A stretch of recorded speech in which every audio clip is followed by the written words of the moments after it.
and transfer students add up pretty well, with the new kid managing to completely take over more than just the screen by that grand entrance alone. I'm pretty sure we've gone down that road more than just a couple of times now, and with that setting as crisp as it gets, it's kind of hard when the season doesn't include protagonists who are there to make sure every scouter blasts to bits all over the world. With that being said, let's give ourselves the memory check and let some OP main characters let the skills do the talking. Tenjou Tenge.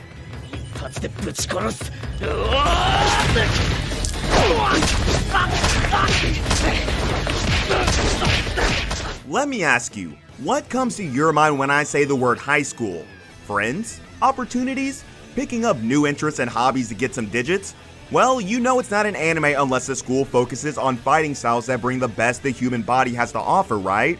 I'm pretty sure Bob and Nagi made the right choice, since Total Academy might be the utopia, the fighter's paradise that the boys have been dreaming about this entire time. A lot of fights, even though one-sided, making us witness that these two ruffians pack more than just a punch, with the adrenaline skyrocketing after every other 5 minutes or so. But what's this? We might be having some competition on our hands. Let's see what the Queen duo has to offer, since I'm pretty sure looks isn't the only domain they have focused on the entire time. Wise Man's Grandchild.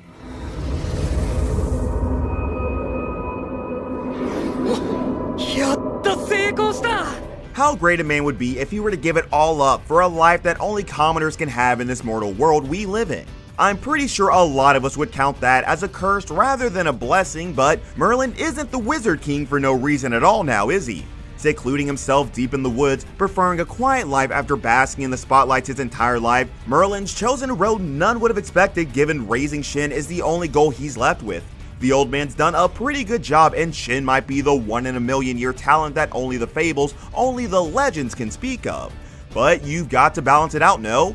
Honing one aspect, one skill is going to leave you a total zero when it comes to the best life has to offer. Magic Academy might be getting one hell of a gem, but things might be turning out totally different. Second, Tsukai no World Break.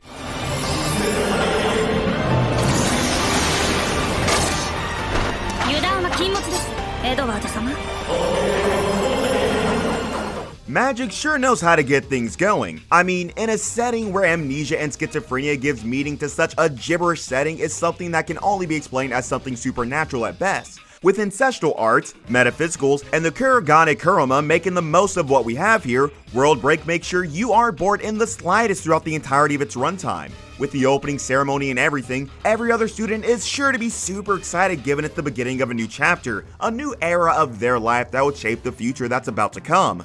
But Moroha wouldn't be able to forget the fateful day for the wrong reason, since with girls coming up and telling him tales about his past life, what's even reality at this point? Witness how Moroha uncovers the mysteries as the show makes sure we aren't half asleep while watching it. Qualidea Code.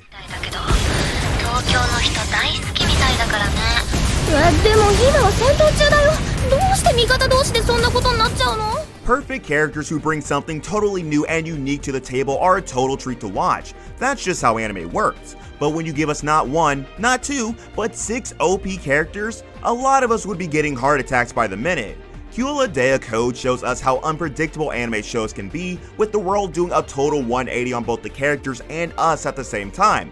But I've got a question. How do you come up with that Frozen Kids idea? I mean, you pretty much stole it from Cowboy Bebop, but I won't be blaming you for that, since I think you're pretty decent. Anyways, with the kids now wide awake and acquiring worlds from that deep slumber they had in the dream world, things are looking pretty good, since those unknowns sure need to be shown who's the boss here. With the 6 in charge of the different cities, teamwork is key if humanity is to take down the threats that endanger their existence itself. Noblesse.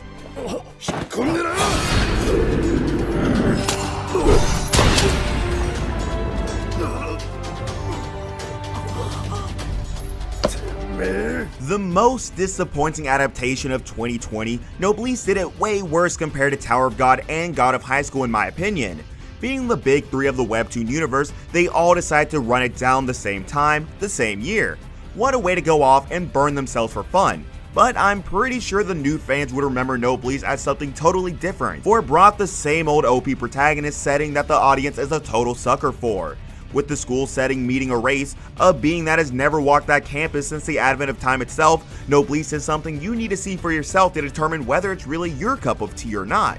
But one thing's for sure, if you're here for the action, then we've got a lot of that. And you know how Webtoon's action's like: lightning fast, adrenaline punching, and gut wrenching to no end. Skate the Infinity.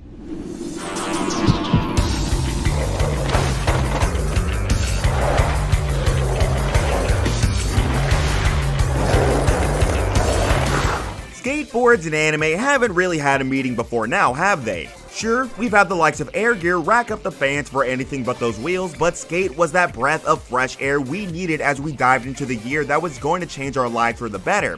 Underground battles, hip-hop, and pop art take over the screen as Lenga shows us how snowboarding and skateboarding are all but the same thing at the end of the day.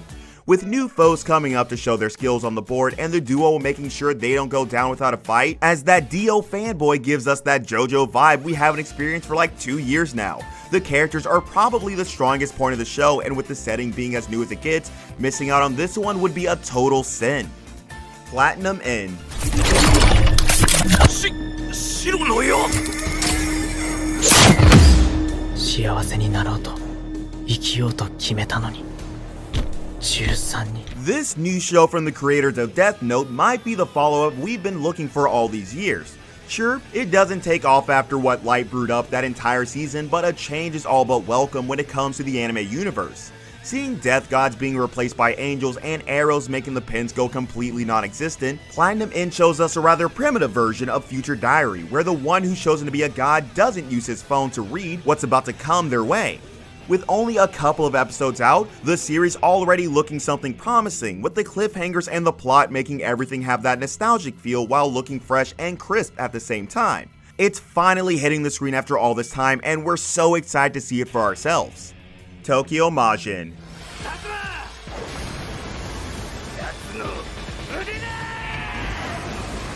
If you're looking for that nostalgic martial arts feel that all these new action anime have forgotten about, then Tokyo Majin is here to bash that into you. With transfer students comes a lot more problems, since that's necessarily a prerequisite for the danger to knock at all our doors at this point. Someone has to come forward to take matters into his own hands if the Dark Arts Awakening is to be put on hold, cause that name alone would strike fear into the heart of almost any other anime character we have on hand. Tokyo Majin takes a simple setting, adds a bunch of fan-favorite elements in it, and presents the blend in such an action-packed manner that it's almost impossible to hate or sleep on this hidden gem we have here. Its old feeling would surely get you hyped, and with the characters making their skills do the talking, the show's one hell of a ride. Full Metal Panic.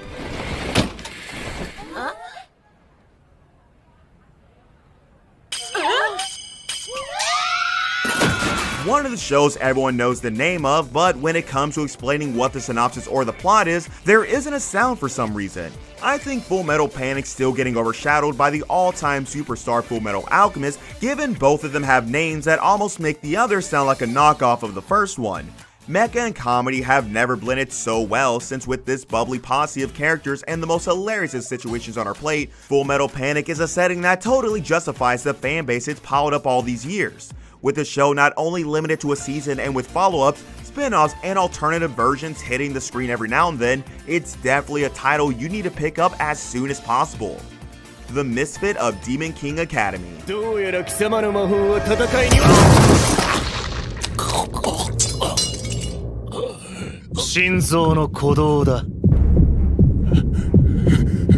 The 2020 Isekai bad boy that none of us saw from a mile away, the Misfit of Demon King Academy took the whole demon lore concept to the very next level. It takes more than just a human heart and a demon's body to sacrifice yourself for your kin to put an end to all that endangers your species. But things didn't turn out the way he expected, for now in the Demon King Academy, no one buys the fact that he was the very one they've been waiting on and preparing for all these years. Imagine having the world do that flip-flop on you. Breaks one's heart that very instant. But Anos kept at it, and against all odds, took out every other foe and obstacle that stood in his path to reclaim that title, to reclaim that throne that was rightfully his from the get-go.